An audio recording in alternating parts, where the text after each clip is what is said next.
All right, so I've got a video here on an example of contract negotiations. You're going to see me go through contract negotiation with this player, Gunnar Henderson. So the video is coming up. After I recorded it, I thought that I should have put a disclaimer at the beginning about how I negotiate. And so I just want to put that here in that the method that I use is not necessarily going to get you the cheapest contract you could get with a player. Those resources are certainly out there on the Out of the Park forum, Out of the Park Reddit, people who have kind of figured out the formula to like the lowest amount of money a player will accept in certain situations. I choose not to play that way. If people want to play that way, great. It's not a criticism. I don't mean it critically that I don't play that way. It just, for me, it kind of feels like a way to like quote unquote hack the game or like find a formula that works.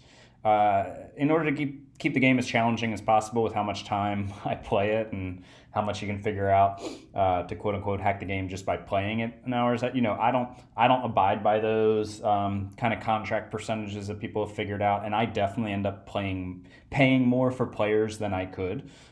You'll see in this one I probably pay a good bit more for Gunnar Henderson than I would if I did it a different way. If I looked up those formulas and had them handy and just plugged in a contract that way. So just kind of a disclaimer, I do it this way to keep it realistic, to keep the game challenging, but there are certainly resources out there where you can find cheaper contracts for players, but I just don't think it's as realistic, and for me that's not as fun. But anyways, here's my video on contract negotiations. All right, gonna do a quick tutorial here on negotiating contracts, and there's really not like a blanket video I could do here on how you negotiate a contract. Want to kind of give that disclaimer. Every situation is going to be different depending on your team structure, your team needs, your team budget, as well as like where the player is in their career, their age, etc. So I'm going to take some time to look at the specific situation that I'm in to kind of let you know why I'm looking at this deal, and then maybe like the mechanics of negotiating the deal, which I'm no idea how it's going to work out. I'm just going to kind of show you how I think about this deal and how I propose it, and see what the player says, and we'll see what happens here live in the video. So as you can see here, I have plenty of money. Money is not a huge concern for me, at least the next 2 seasons. And I always like to look 3 to 4 seasons out to see if arbitration estimates are going to take my payroll up. Now, as you can see, my payroll right now is 137 for 2028, but that's the season that just ended. So 29, I'm at 123, and 30, I'm already at 123 as well, despite look at all these contracts that drop off the books. All these guys, we got a 12.1 that's coming off the books, an 8.5, a 5.7, a 1.9. So what that tells me is I have a bunch of guys that are going to be hitting arbitration. And so I want to be careful about money in the future years, and as you can see, here's a guy who's going to go from on auto contract to 5.5 estimate, auto contract to 4.4. So I don't want to go out and spend all this money for the next 2 seasons in future years beyond that without being aware that my payroll is going to be escalating soon, because I have some really good young players that are going to be hitting arbitration in 2030 and 2031. So that's just one kind of thing to keep in mind. Money for free agents generally is just your money for players this year, or budget room for this year. Money for extensions is your budget room for next year. Don't propose an 8-year contract based off of your budget room these 2 years. Be aware that your costs could escalate in the years beyond that. So that's one thing that I would caution before signing long-term deals. And so the contract I'm going to look at today is with Gunnar Henderson. And so Gunnar Henderson is just finishing up his second year of arbitration at $7.2 million. He's got 1 year left at $8.5 million. He's only 27 years old, and about 27 and a half, a bit under. And so he's a shortstop, and he's been my starting shortstop for 5 seasons now. And he's a pretty good fielder, as you can see here. Ratings, pretty excellent. Does it bear out in stats? Yeah, I mean, he's had one really rough season there, and then was really solid, was not great, and then was pretty average the last couple of years. So he's a decent fielding shortstop who has a good bat. It's hard to find good shortstops in this game, and they're really important. He's been his 162 game averages, 3 wins. He's been about a 3-win player for me per season. His bat has been right around league average. OPS plus is 98. And I think in previous videos I've been a little hard on him because my scout and the OSA thought this guy was going to grow into a superstar, and he just never really did. And he's only 27. He could still have a monster season or two. But at this point, what I think he is a league average bat and an above average glove at shortstop. And that comes out to 3 WAR per season, which, about 2 WAR is average. So he's an above average major league shortstop. And it's hard to find shortstops in this game who have a glove that are acceptable and aren't a black hole at bat. So Henderson is a player that, I don't want to sink long-term, like 8 years into him, but, he's a guy who I'm going to consider keeping around. And so I have him through next year at $8.5 million. And the first, one thing I'm going to want to check is, okay, well, what is my depth like at shortstop? And do I have anybody coming who could possibly replace him for cheap? And the answer to that is nope, not at all. I have one guy who is ranked in the top 500 prospects of shortstops in my system. And again, this is a testament to how hard it is to find legit shortstops in this game. I try to focus on shortstops. Like when I target players in the draft, I generally take best player available, but if it's a toss-up, I'm going shortstop. Shortstop's always a position that I check. In minor league free agents, I always check on shortstops. If I'm getting a prospect in a deal, I'll try to get shortstops. But so I have a 20-year-old who is in low A with an ETA of 2030, and that's probably aggressive because he just finished. And so this guy is really the only possibly legit major league shortstop, and he's a long ways away, and he's only 20. A lot of things could happen.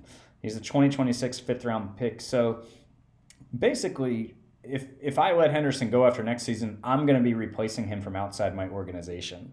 So, and it's not cheap to replace shortstops in free agency.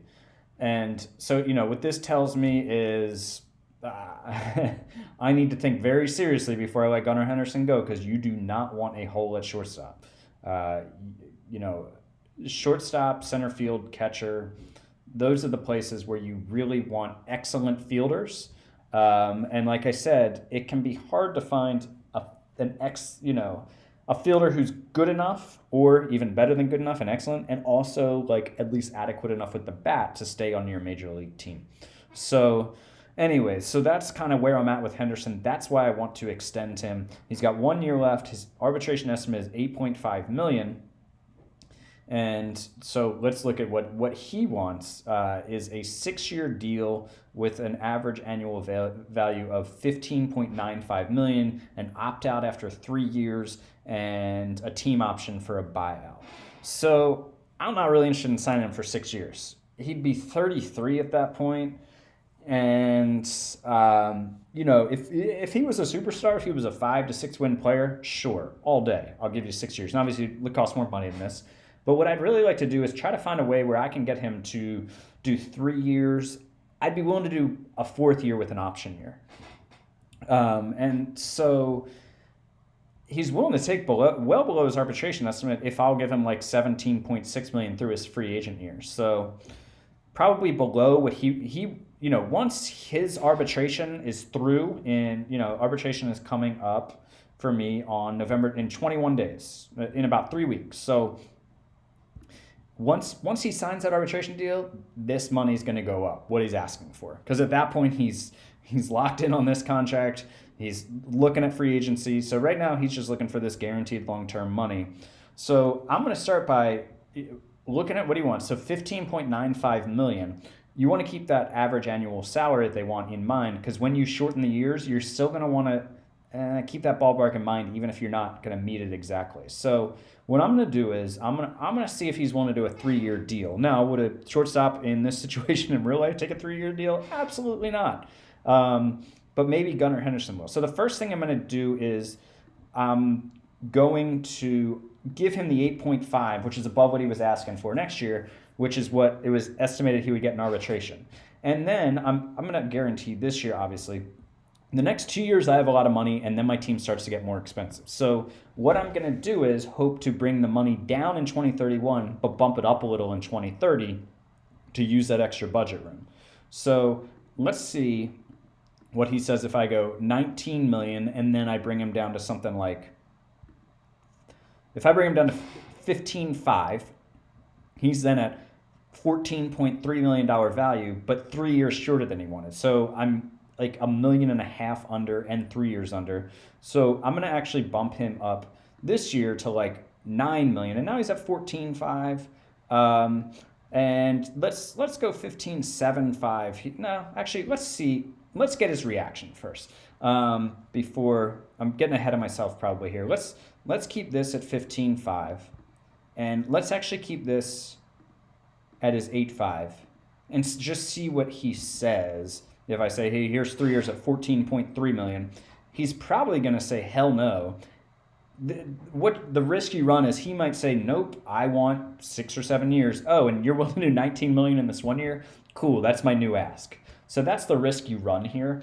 And what I like is I've still got that arbitration here. He's not leaving my team. So if we break off negotiations, not the end of the world. Hopefully I can negotiate with him before he hits free agency. So let's see what he says here.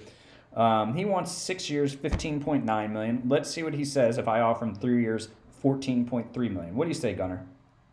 Oh, he says it's reasonable. So I might have overshot it a little bit here, which I'm surprised. Normally guys want, if you cut them short on years, normally they want the average annual value close to what they're asking. This is a different outcome than I expected. I expected him to say no to this deal, but so I probably could have lowballed him a bit more, but I'm totally comfortable with this deal. 14.3 million over 3 years is how I look at it. I don't look at it like, oh, you're paying him 19 million this year. Well, I've got the budget room too.